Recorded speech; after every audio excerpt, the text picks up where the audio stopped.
So we discussed that Big Meech was moved to a halfway house and that he will be under government supervision until January 2026. Now, in new legal docs that were reported by TMZ, they are talking about what the conditions of his release will be. Remember I told you when I first reached out on the story, a source told me, like, yes, he is free. However, there are conditions.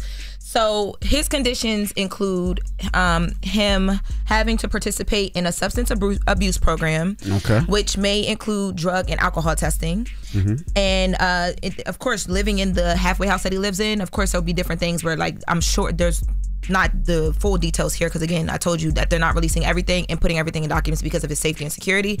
But normally those halfway houses have rules and stipulations around, like, visitation, when you can leave, if you can even leave, curfews, things of that nature. But specifically in the documents, they talk about the fact that he'll be supervised. The supervised release will be for 5 years, and it'll include that substance abuse program, drug and alcohol testing. So we know a little bit more about what his life will begin to look like. Now, moving on, Gabrielle Union got on TikTok and she shared a love letter to women in their 30s that I definitely think women in their 30s need to hear, because the haters that be, the hate envy, you know it be haters that be when you're a woman in your 30s and you're thriving and you're figuring out life. So you accepted this? But there's haters to be? No, the message. Oh yeah, the message. When we hear the message, I want to say I wasn't. What's the message? We gonna take a listen. It sat well with me because it's stuff I already knew. So the haters that be, the other woman in the room. Just say his name. Oh, he identifies as him. Yes, Charlamagne. So now take a listen. So now you're hating on the trans community? I'm hating on you. I don't think they accept you either. I'm hating on you. Let's take a listen to Gabrielle Union and her love letter to the woman in the 30s. I picked this for you.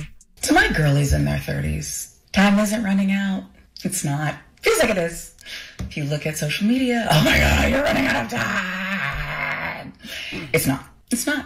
Other people will make you feel like you're running out of time because they want everyone to do what they're doing so they feel better about their choices. There's no race, like there's no checkered flag at the end of life where they're like, she did it all. Extra stars for when you're dead. Your 30s, travel. Tell people how you really feel. Don't lie to your therapist. And be okay to not be okay. And be okay with missing out because staying in is more fun. And I want to mention, too, that Gabrielle Union met Dwayne Wade, her husband, when she was in her 30s. The couple then welcomed their daughter via surrogate in November 2018 when she was 46 years old. You want to say something? I got my hand raised. Go ahead. Go ahead. Yes, sir. Your Honor. Go ahead. I object. Why? Okay. There's a lot of what Gabrielle Union said that I agree with.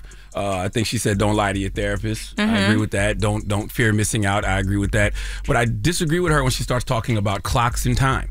Okay, I agree that everyone is moving on their own time, but everyone's clock is different. There is an invisible clock ticking right now for all of us that none of us can see. So some of us have less time than others. So don't wait. Sometimes later becomes never. Do it now. Gabrielle Union has no idea how much time you have left. Neither do you.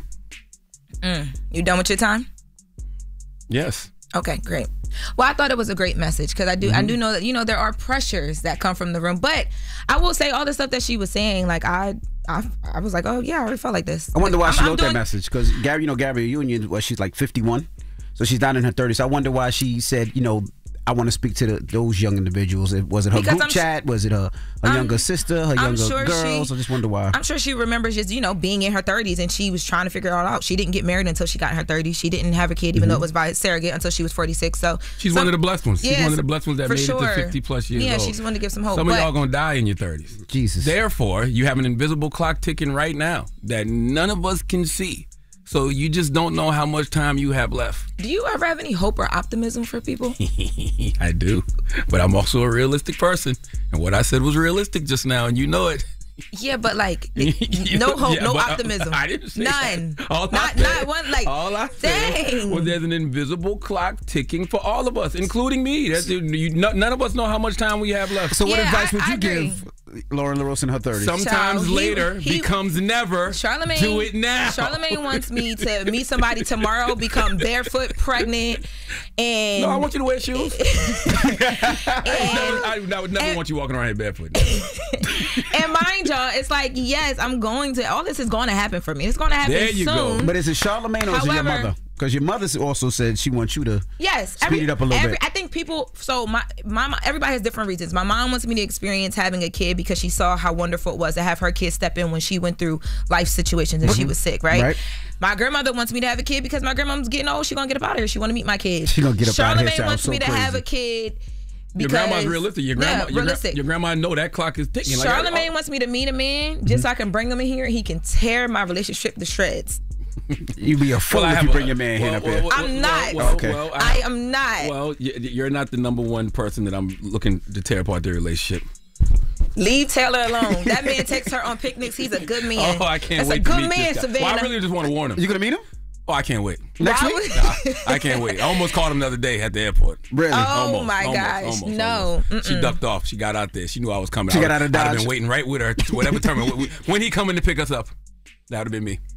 You are so annoying. My optimism hope you choked on that water. Oh. Not die, but just choke a little bit. A little bit. Just a little bit. Oh, just a little bit. Can't always get what you want. Just faint a little bit, but just not die. Sometimes things turn into never. Okay. That's right. Sometimes later becomes never. Do it now. It's gonna happen for us. We are all blessed. We know it's coming. We're gonna be well manicured and prepared when it does. There you go. I just heard my friends know, please let my outfit be good and my nails be great. That's it. When that happens. Be ready. That's right. Stay ready. That's right. Mm-hmm. I'm rooting for you. Envy. Yes. Don't look so optimistic. I just made sure the eyelashes don't were good. Your eyelashes is good. So you good money. Yeah. Now you're asking for too much. See, I didn't even bring that up. Yo, I promise you, when I have my wedding, you are not allowed anywhere near a microphone whatsoever. Honestly, I can't wait. Envy, you probably can't even DJ because you're gonna have a mic and you would let him come. I'll host the reception and DJ. We gotta go. We gotta get out of here. You will not turn my wedding to a Love and Hip Hop reunion. We gotta go. He'll walk in with the X's. Gotta go. Behind door number 2. See ya. I'm gonna reinforce what the pastor says when the pastor says, anybody want to stand up and what do they say? Anybody want to speak now? Hold your peace. Forever hold your peace. Yes, I'm gonna say. He said, anybody object to this? Speak now. Hold your peace. Jesus Christ. I feel bad for you. Have fun this week in North Carolina, Auntie. All right, with the host. Donkey of the Day is up next. What we doing? For after the hour, I have a call to action. I want to say rest in peace to the family of Tyreek Burton, but also we have your Donkey of the Day. So everybody that hit us up on the Talkback feature that wants to call in, now's your time to shine. That's right. And you can get on the phone lines as well, 800-585-1051. We'll do it when we come back. It's The Breakfast Club. Good morning. Wake that ass up early in the morning. The Breakfast Club.